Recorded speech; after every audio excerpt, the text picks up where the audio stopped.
Right. నమస్తే, welcome to news one network.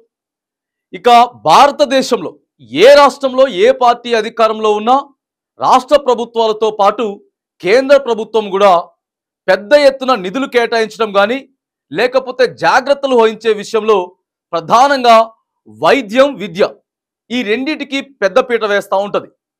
ఎందుకనంటే విద్య ఉండాలా, మొదటగా విద్య ఉండాలా, తర్వాత ప్రజలందరూ ఆరోగ్యంగా ఉంటేనే, తిన్నా తినకపోయినా ఏదో ఒక చిన్న చిన్న పనులు చేసుకునైనా సరే ఆరోగ్యమే మహాభాగ్యంగా అని కూడా చెప్తా ఉంటారు ఎందరో పెద్దలు. మరి ఏం జరుగుతూ ఉన్నది భారతదేశంలో? ఒక విపత్కరమైనటువంటి పరిస్థితి కరోనా మనకు వచ్చింది. అప్పుడు కూడా ప్రభుత్వాలు ఎంతో అప్రమత్తంగా ఉంటూ ఎన్నో నిధులు కేటాయించి ప్రజల ఆరోగ్యం పట్ల శ్రద్ధలు వహించిర్రు. అన్నిటిని పక్కగా పెట్టేసేసి కేవలం ఆరోగ్యం పైనే, ప్రజల బ్రతుకులపైన దృష్టి సారించిర్రు. మరి తెలంగాణ రాష్ట్రంలో సరిహద్దులో ఉన్నటువంటి 4 రాష్ట్రాలకు సరిహద్దులో ఉన్నటువంటి అక్కడ ఉన్నటువంటి ఒడిస్సా, ఛత్తీస్గఢ్, ఆంధ్రప్రదేశ్ మరియు తెలంగాణ రాష్ట్రాలకి సరిహద్దుగా ఉన్నటువంటి తెలంగాణ రాష్ట్రంలోని భద్రాద్రి కొత్తగూడెం జిల్లా భద్రాచలం ఏరియా ఆసుపత్రి గురించి ఇప్పుడు మనం చూడబోతా ఉన్నాం. చాలా అక్కడ ఉన్నటువంటి ఆసుపత్రికి ఎక్కువ శాతం గిరిజనులే అక్కడికి వస్తూ ఉంటారు. నానా సమస్యలతోటి, కుటుంబ పరిస్థితులు బాగలేక, ఆర్థిక సమస్యలు బాగలేక ఆసుపత్రికి చేరుకుంటూ ఉంటారు. కానీ మరి ప్రజలను కాపాడాల్సినటువంటి ఆసుపత్రి, ప్రజలకి చేరువవ్వాల్సినటువంటి ఆసుపత్రి, ప్రజలకి అందుబాటులో ఉండాల్సినటువంటి వైద్యులు మరి అందుబాటులో ఉంటున్నారా? భద్రాచలం ఆసుపత్రిలో ఏం జరుగుతూ ఉన్నది? అక్కడ చుట్టుపక్కల ఉన్నటువంటి 4 రాష్ట్రాల ప్రజలు లబోదిబోమంటూ ఏదైనా అకస్మారక స్థితిలో పాము గరిచినా, తేలు గరిచినా, లేకపోతే సడన్ గా యాక్సిడెంట్ అయినా, చివరికి ఒక బిడ్డకు జన్మనివ్వాలన్నా కూడా భద్రాచలం ఆసుపత్రికి వెళ్తూ ఉంటారు. మరి అక్కడ ఎంతమంది గైనకాలజిస్టులు ఉన్నారు? ఎంతమందిని ప్రభుత్వం నియమించింది? మరి అక్కడ ఆర్థో డాక్టర్ ఉన్నారా లేదా? అక్కడ డెంటల్ డాక్టర్ ఏం చేస్తా ఉన్నారు? అక్కడ ఈఎన్టీ డాక్టర్ ఏం చేస్తా ఉన్నారు? మిగతా వైద్యులంతా మరి ఏం చేస్తా ఉన్నారు? భద్రాచలం ఏరియా ఆసుపత్రిలో ఉన్నటువంటి ఓపీ టైమింగ్స్ ఎంత? ఆ ఓపీ టైమింగ్ని బట్టి అక్కడ వైద్యులు ప్రజలకు సేవ చేస్తున్నారా లేదా? పెద్ద ఎత్తున ప్రజల దగ్గర నుంచి విమర్శలు వస్తూ ఉన్నాయి. ఏదో చిన్న ఆసుపత్రి, చిన్న ప్రాంతానికి సంబంధించింది, చిన్న పిహెచ్సి అయితే ఏమైనా అనుకోవచ్చు. 4 రాష్ట్రాలకి సరిహద్దుగా ఉన్నటువంటి మరి ప్రధాన ఆసుపత్రిలో ఎలా ఉండాల సేవలు? 24 గంటలు అందుబాటులో ఉంటారు వైద్యులంటే. 24x7 అందుబాటులో ఉండేది ఒకే ఒక ఎమర్జెన్సీ పాయింట్, అదేంది అనంటే ఆసుపత్రి మాత్రమే. తమ ప్రాణాలను సైతం నమ్ముకొని వైద్యులకి పనంగా పెట్టి, వైద్యులైతేనే మాకున్న రోగాలన్నింటినీ కూడా ఇంట్లో కనీసం భర్తకో, భార్యకో, లేకపోతే కొడుకులకో, కూతుర్లకో చెప్పుకోలేని సమస్య కూడా వచ్చి డాక్టర్లకు చెప్పుకునేటటువంటి ప్రయత్నం చేస్తూ ఉంటారు. ప్రజలంతా కూడా ఎంతో నమ్మకంతో ఆసుపత్రికి వస్తూ ఉంటారు. కానీ మరి అలా ముప్పు తిప్పలు పడుతూ ఉన్నారు. ఆసుపత్రిలో రోగులంతా కూడా అక్కడికి వెళ్ళి అసహనం వ్యక్తం చేస్తూ ఉన్నారు. మరి ఎందుకు? ఏం జరుగుతూ ఉన్నది? తెలంగాణ రాష్ట్రంలో ఉమ్మడి ఖమ్మం జిల్లాలో ఉన్నటువంటి భద్రాచలం ఆసుపత్రికి ఏమైంది? ప్రభుత్వం నిధులు ఇవ్వట్లేదా? లేకపోతే అక్కడ ఉన్నటువంటి వైద్యులకు జీతాలు ఇవ్వట్లేదా? మరి ఏం చేస్తా ఉన్నారు? జీతాలు ఇచ్చేటట్టయితే వచ్చి ఓ అరగంట, గంట కూర్చొని బయటికి వెళ్ళి వాళ్ళ ఆసుపత్రులలో ఎందుకు వైద్య సేవలు చేస్తా ఉన్నారు? కనీసం బిడ్డకు జన్మనివ్వాలంటే అంత ప్రాముఖ్యమైనటువంటి హాస్పిటల్లో ఎందుకు మరి అక్కడ డెలివరీలు నోచుకోవట్లేదు? గతంలో బాగానే ఉండేది. ఒక 2-3 సంవత్సరాల క్రితం అక్కడికి వెళ్ళి బిడ్డను జన్మనివ్వాలంటే గైనకాలజిస్టులు అందుబాటులో ఉండేవాళ్ళు. ఈ రోజు అక్కడ చెర్ల, వెంకటాపురం, దుమ్మగూడెం, వాజేడు, ఇటు పోతే చింతూరు, కుంట, ఇక అక్కడ నుంచి 4 రాష్ట్రాల సరిహద్దుల నుంచి వచ్చే ప్రజలందరినీ కూడా మరి ఎందుకు కొత్తగూడెం పొమ్మంటా ఉన్నారు? ఎముకలు విరిగిన వాళ్ళని ఎందుకు బయటికి వచ్చి ఆపరేషన్ చేయించుకో అంటున్నారు? మరి కనీసం ఆరోగ్యశ్రీ ద్వారా కూడా వాళ్ళ బయటికే పంపించుకుంటా ఉన్నారు, బయట ఆసుపత్రులకు పంపించుకుంటా ఉన్నారు. రైట్, మీ పరిధిలో ఉన్నటువంటి సేవలనైనా సరే, ఏ సేవనైనా సరే మీ ఆసుపత్రి పరిధిలో ఉన్నది మీ ప్రభుత్వం ఏదైతే నియమ నిబంధనలకు పాటించి మీరు ఏదైతే వైద్యం చేస్తా ఉన్నారో మరి ఆ వైద్యం కూడా ఎందుకు కరెక్ట్ టైమింగ్లో చేయలేకపోతా ఉన్నారు? అసలు ఓపీ టైమింగ్స్ ఏంటిది? ఉమ్మడి ఖమ్మం జిల్లాలో 3 మంత్రులు ఉన్నారు. తెలంగాణ రాష్ట్రంలో కాంగ్రెస్ పార్టీ అధికారంలోకి వచ్చింది అని అంటేనే ఇగో ప్రధానంగా ఖమ్మం జిల్లా అని కూడా మనం చెప్తా ఉంటాం. మరి అంటే అలాంటి ఖమ్మం జిల్లాలో ఉన్నటువంటి భద్రాచలం ఆసుపత్రి పరిస్థితి ఏంటిది? 3 మంత్రులు ఉన్నారు అక్కడ. సీనియర్ నాయకులు తుమ్మల నాగేశ్వరరావు గారు ఉన్నారు. మేము అడుగుతా ఉన్నాం స్ట్రేట్గా, 3 మంత్రులను కూడా మేము స్ట్రేట్గా అడుగుతా ఉన్నాం. ఒకసారి మీరంతా భద్రాచలం ప్రభుత్వ ఆసుపత్రి వైపు చూడండి, ప్రభుత్వ ఆసుపత్రి వైపు చూడండి. అక్కడే ఉన్నారు ఉప ముఖ్యమంత్రి గారు. దళితుల బడుగు బలహీన వర్గాల జాతికి సంబంధించినటువంటి గొప్ప నాయకుడు బట్టి విక్రమార్క గారు కూడా ఉమ్మడి ఖమ్మం జిల్లా నుంచే మరి ఉన్నారు. సార్ మీరు ఒకసారి భద్రాచలం ఏరియా ఆసుపత్రి వైపు చూడండి. అలాగనే ప్రభుత్వంలో శాసించే స్థాయిలో ఉన్నటువంటి పొంగిలేటి శ్రీనివాసరెడ్డి గారు కూడా అక్కడ ఉమ్మడి ఖమ్మం జిల్లా నుంచే ఉన్నారు. శ్రీనివాసరెడ్డి గారిని మేము అడుగుతా ఉన్నాం, సార్ ఒకసారి మీరు భద్రాచలం ఏరియా ఆసుపత్రికి వెళ్ళి చూడండి, ఆసుపత్రిలో ఏం జరుగుతా ఉన్నది, ఒకసారి వైద్యులంతా ఏ టైంకి వస్తా ఉన్నారు, ఏ టైంకి బయటికి వెళ్తా ఉన్నారు, బయటికి వెళ్ళిన తర్వాత ఎక్కడ ఉంటా ఉన్నారు, అక్కడ ఏ వైద్యం చేస్తా ఉన్నారు, ఇక్కడ ఏ వైద్యం చేస్తా ఉన్నారు, వాళ్ళ టైమింగ్స్ ఏంటిది? ప్రతి మంత్లో కూడా ప్రతి నెలలో కూడా వాళ్ళకి ఎమర్జెన్సీ డ్యూటీలు నిర్వహిస్తూ ఉంటారు. ఒక 2 రోజులో 3 రోజులో 24 గంటలు కూడా వాళ్ళు అదే ప్రభుత్వ ఆసుపత్రిలో ఉండి వైద్యం అందించాలా. మరి ఆ 2-3 రోజులైనా సరే ఎమర్జెన్సీ పాయింట్లో వాళ్ళు డ్యూటీ చేస్తున్నారా లేదా అనేది మరి DCHS ఏం చేస్తా ఉన్నారు, DMHO ఏం చేస్తా ఉన్నారు, ఆ జిల్లాకు సంబంధించినటువంటి మరి ఉన్నతాధికారులంతా ఏం చేస్తా ఉన్నారు? దయచేసి ఒకసారి ప్రభుత్వ ఆసుపత్రి వైపు చూడండి, భద్రాచలం ఏరియా ఆసుపత్రి వైపు చూడండి. ఎంతో మంది రోగులు ఆసుపత్రి దగ్గరికి వచ్చి వాళ్ళు గంటలు వెయిట్ చేస్తూ ఉన్నారు, గంటలు వెయిట్ చేస్తూ ఉన్నారు. ఏంటి ఈ ఆసుపత్రి? ఇది ప్రభుత్వ పనితీరుకు పరాకాష్ఠగా కాంగ్రెస్ ప్రభుత్వం వస్తే మారిపోతుంది, అందరినీ మార్చేస్తారు, అధికారులంతా కూడా చిత్తశుద్ధితో పనిచేస్తారు అని చెప్పినటువంటి అనుకొని ప్రజలంతా కూడా ఏకతాటిపై నిల్చొని కాంగ్రెస్ ప్రభుత్వాన్ని అధికారం తెచ్చుకున్నా కూడా మరి అదే పరిస్థితి ఉన్నదా?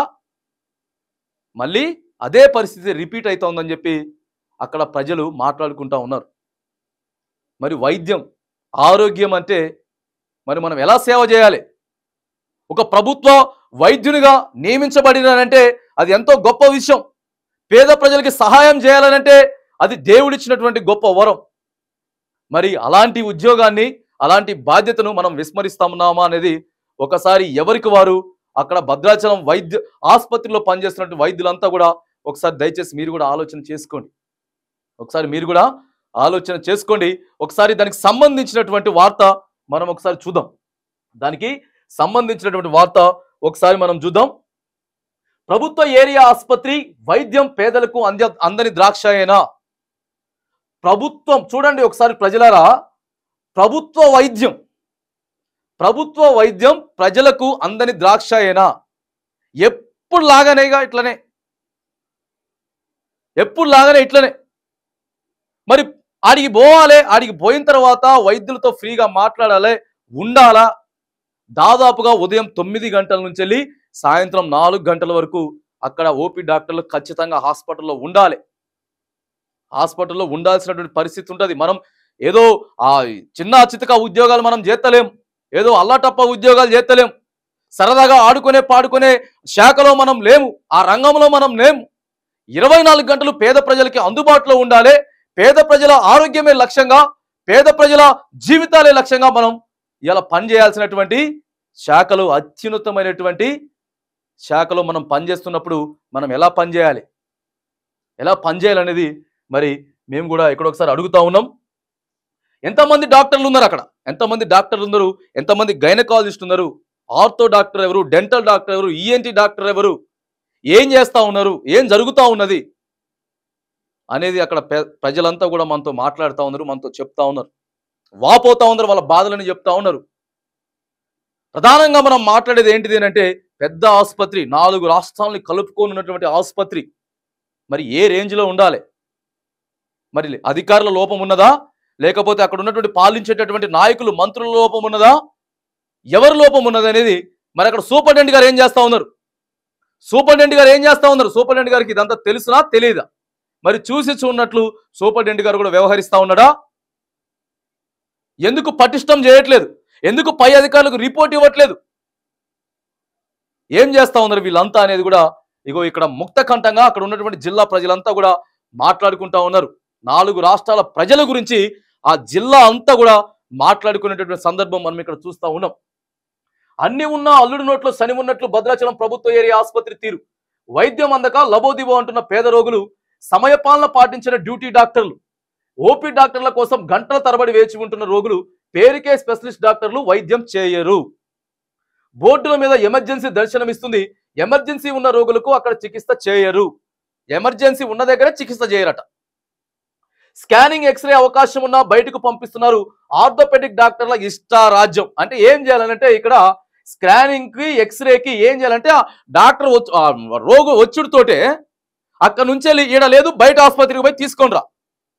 మరి వీళ్ళ ఆసుపత్రులే బయట ఉంటాయి కదా, వీళ్ళ సెంటర్సే బయట ఉంటాయి కదా, ఆడికెళ్ళి పట్టుకొని రావాలి.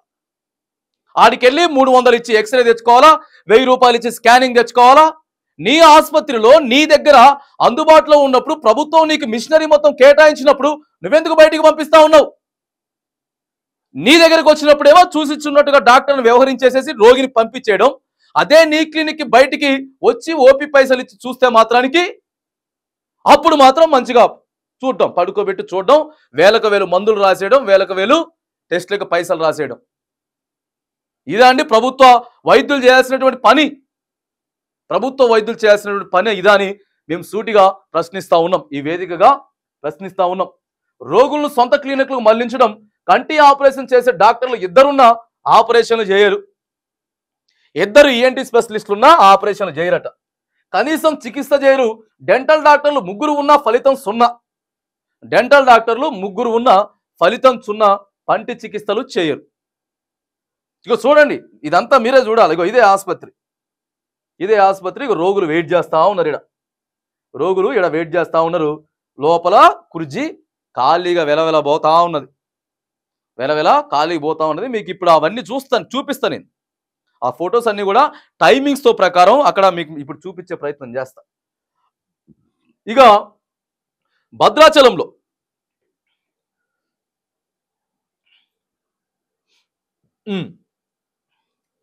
రైట్, ఇక భద్రాచలంలోని ప్రభుత్వ ఏరియా ఆసుపత్రి అలంకారప్రాయంగా మారింది.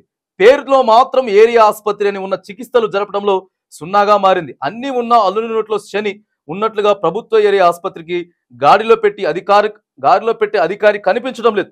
డాక్టర్లు ఇష్టారాజ్యంగా వ్యవహరిస్తున్నారు. అంతా నా ఇష్టం అన్నట్టుగా డ్యూటీకి ఎప్పుడు వస్తారో, ఎవరెవరు వస్తారో, ఎక్కడి నుంచి వస్తారో అనే విషయం కూడా పేషెంట్లకు తెలియక ఉదయం నుంచి సాయంత్రం వరకు పడిగాపులు కావాల్సి వస్తుంది.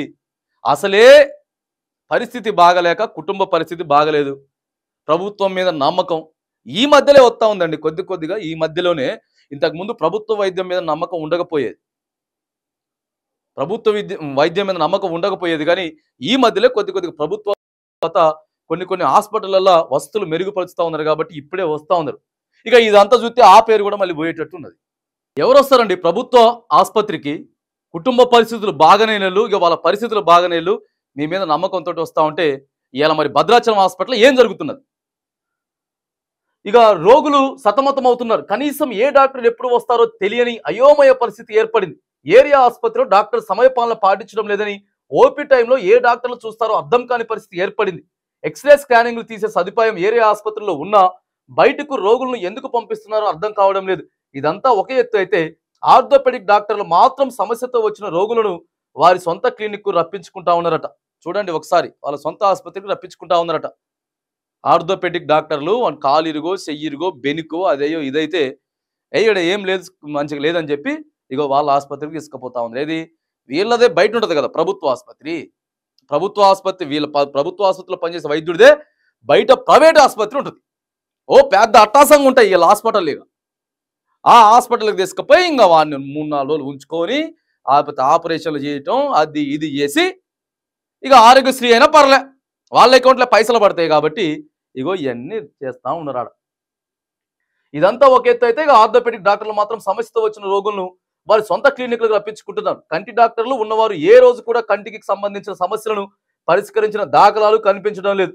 పేరుకి కంటి ఆపరేషన్ చేసే డాక్టర్లను చెప్పుకోవడానికి తప్ప ఆపరేషన్లు చేస్తున్నారా లేదా అనేది ప్రశ్నార్థకంగా మారింది. పంటి డాక్టర్ల పరిస్థితి కూడా యథారాజా ప్రజాగా మారింది. పేరుకి ముగ్గురు పంటి డాక్టర్లు ఉన్న ఏ డాక్టర్ ఎప్పుడు వచ్చి పని చేస్తాడో తెలియక అయోమయంలో రోగులు ఉన్నారు. అన్ని సమస్యలను గాడిలో పెట్టేది ఎవరో, రోగులకు వైద్యం సకాలంలో ఎప్పుడు అందిస్తారు అని రోగులు ముక్త కంఠంతో కోరుతున్నారు. ఇప్పటికైనా ప్రభుత్వ ఏరియా ఆసుపత్రులను డాక్టర్లను గాడిలో పెట్టి వైద్యులకు మరిగా అందిస్తారని, వైద్యం అందిస్తారని చెప్పి ఇప్పటికైనా ఆశిద్దామని చెప్పి కోరుకుంటా ఉన్నారు. దయచేసి రెండు చేతులెత్తి దండం పెడతా ఉన్నాం. గౌరవప్రదమైనటువంటి ఉద్యోగం మనం చేస్తా ఉన్నాం. అక్కడ ఉన్నటువంటి పేద ప్రజలకి దయచేసి సంక్షేమాన్ని వాళ్ళకి వైద్యాన్ని అందించండి. మీరు పూర్తిగా మీ టైమింగ్స్ ఏవైతే ఉన్నాయో వాళ్ళ ఓపీ టైమింగ్స్ ఒకసారి మనం చూద్దామా? వాళ్ళ ఓపీ టైమింగ్స్ మనం ఒకసారి ఆడున్న బోర్డే మనం ఒకసారి చూసుకున్నట్టయితే ఒకసారి ఓపీ టైమింగ్స్ చూడండి ప్రజలారా. 9 నుంచి వెళ్ళి 4 గంటల వరకు ఓపీ టైమింగ్స్ అని చెప్పారు. ఓపీ సమయం 9 గంటల నుంచి వెళ్ళి ఉదయం సాయంత్రం 4 గంటల వరకు అని చెప్పి ఓపీ టైం పెట్టుకుంటే మరి ఒక్కసారి మీరు చూడండి. ఇగో ఇది డెంటల్ ఓపీ తలుపేసిరు. డెంటల్ ఓపీ తలుపేసిరు. ఎన్ని గంటలు? మే 16న ఇది 1:24కి వెళ్ళి లాక్ వేసేసారు మధ్యాహ్నం. తర్వాత ఇది చూడండి ఆర్థోపెడిక్ ఓపీ మే 11న 12:43కే, అంటే ఇది కూడా లాక్ వేసేసి ఉన్న డోర్ ఓపెన్ ఉంది కానీ డాక్టర్ లేరు. ఇది ఆర్థోపెడిక్. ఇగో డెర్మటాలజీ ఓపీ 10:41కే, ఇది 10:41కి ఈడ చైర్ ఖాళీ. రైట్. ఇంకా year nose throat ENT OP ఇక్కడ చూడండి ఒకసారి 10:41కి ఇది కూడా క్లోజ్. ఎవ్వరు లేరు కాడ. మరి ఎవరు చూడాలి?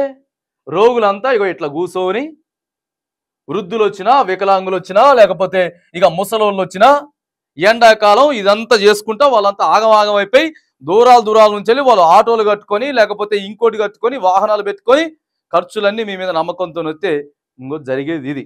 ఒకసారి మనం DCHSతో మాట్లాడదాం. ఆయన ఉన్నాడు డిస్ట్రిక్ట్ కార్పొరేషన్ హెల్త్ ఆయన తోటి. ఒకసారి ఆ సార్తో మాట్లాడే ప్రయత్నం చేద్దాం. మరి ఏం జరుగుతుందా సార్? ఓపీ టైమింగ్స్ పాటిస్తా ఉన్నారా? ఎంతమంది ఉన్నారు ఏంటిది అనేది ఒకసారి మనం ఆయనతో మాట్లాడేటటువంటి ప్రయత్నం చేద్దాం. రవిబాబు గారు ఆయనతోటి మనం ఇప్పుడు ఒకసారి మాట్లాడేటటువంటి ప్రయత్నం చేద్దాం. మరి ఎందుకు ఆసుపత్రి ఇట్లా అవుతా ఉన్నది, ఏం జరుగుతా ఉన్నది అనేది ఒకసారి మాట్లాడే ప్రయత్నం చేద్దాం. మీరు డయల్ చేస్తున్న నంబర్ ప్రస్తుతం బిజీగా ఉంది. బిజీ వస్తున్నది.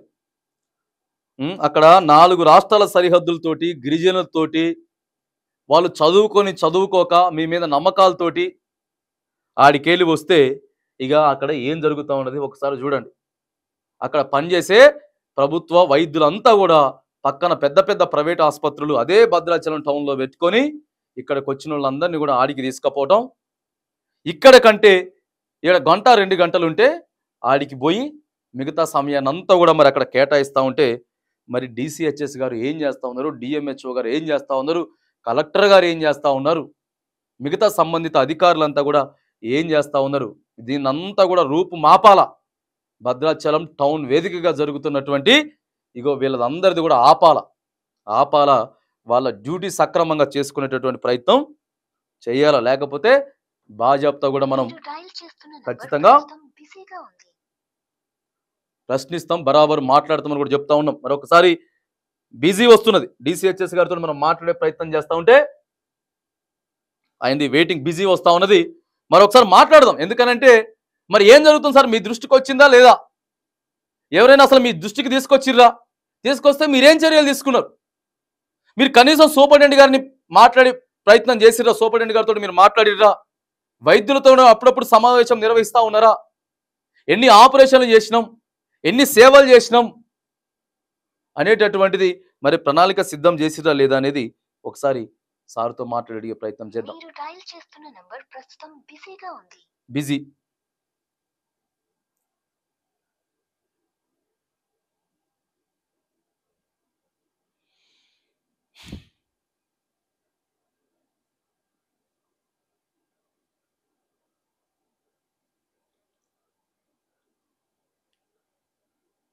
డయల్ చేస్తున్న నంబర్ ప్రస్తుతం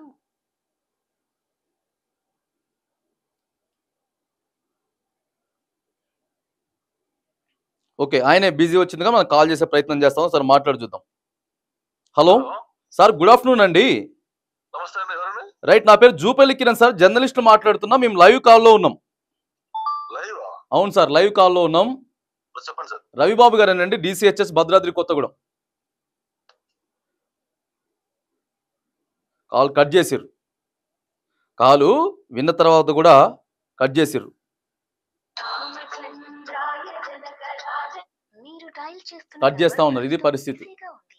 దయచేసి తరువాత ప్రయత్నించండి. చెప్పినాం, లైవ్ లో ఉన్నామని చెప్పినాం, తర్వాత ఫోన్ కట్ చేస్తా ఉన్నారు, మరి ఫోన్ ఎత్తలేదు. कृपया कुछ समय पश्चात మరి ఏం సమాధానం, ఎవరు చెప్పాలి సమాధానం? The number you have dialed is busy. సమాధానం మనకి ఎవరు చెప్పాలి? ఇగో ఇలా ఉన్నది పరిస్థితి. మళ్ళీ ఒకసారి ప్రయత్నం చేద్దాం.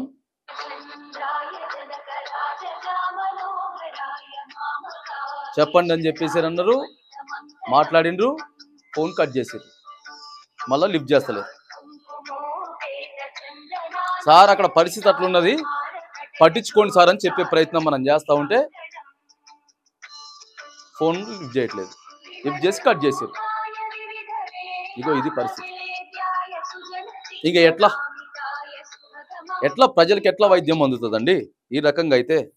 ఇప్పుడు మీకే కనిపిస్తున్నది కదా, ఎట్లా వైద్యం అందుతుంది? చెప్పిన తర్వాత నేను పలాని వ్యక్తిని సార్, మరి కనీసం అక్కడ జరుగుతుంది మీకు తెలుసా? అక్కడ ఓపీ టైమింగ్స్ డాక్టర్లు పాటిస్తూ ఉన్నారా? రోగులకు వైద్యం అందుతూ ఉన్నదా? మరి ప్రజలు అక్కడ బాధపడుతూ ఉన్నారు, ప్రజలంతా కూడా పట్టించుకోవట్లేదని చెప్తా ఉన్నారు, గంటలు వెయిట్ చేస్తున్నామని చెప్తా ఉన్నారు. సార్ మరి మీరు దయచేసి కొద్దిగా దృష్టి సారించండి అని మనం అడిగే ప్రయత్నం చేస్తే కాల్ కట్ చేసిండు. మరి ఇక ఆయన విజ్ఞతకే మనం అది వదిలేస్తా ఉన్నాం. ఖచ్చితంగా మనం లెటర్ రూపంలో వాళ్ళకి కంప్లైంట్ పెట్టేటటువంటి ప్రక్రియ చేస్తాం. ఇక్కడ ఎవరైతే హైదరాబాద్లో ఉన్నత వైద్యాధికారి ఉన్నారో వాళ్ళకు కూడా మనం లెటర్ పెట్టేటటువంటి ప్రయత్నం ఖచ్చితంగా చేసే ప్రయత్నం కూడా చేస్తాం. ఏది ఏమైనా కానీ ఇవన్నీ మారాలా. గిరిజన ప్రాంతంలో 4 రాష్ట్రాలకి సరిహద్దుగా ఉన్నటువంటి ఆసుపత్రి, అక్కడ ఉన్నటువంటి వైద్యులంతా కూడా ప్రజల కోసం సేవ చేయాలి, కానీ ఇక వాళ్ళ సొంత హాస్పిటల్ కోసం, వాళ్ళు సొంత పైసల కోసం చేసుకునేదానికి కాదని కూడా వైద్యులతో పాటు ఉన్నతాధికారులు అందరూ కూడా స్పందించాలని చెప్పి ఈ వేదికగా మనం డిమాండ్ చేస్తా ఉన్నాం.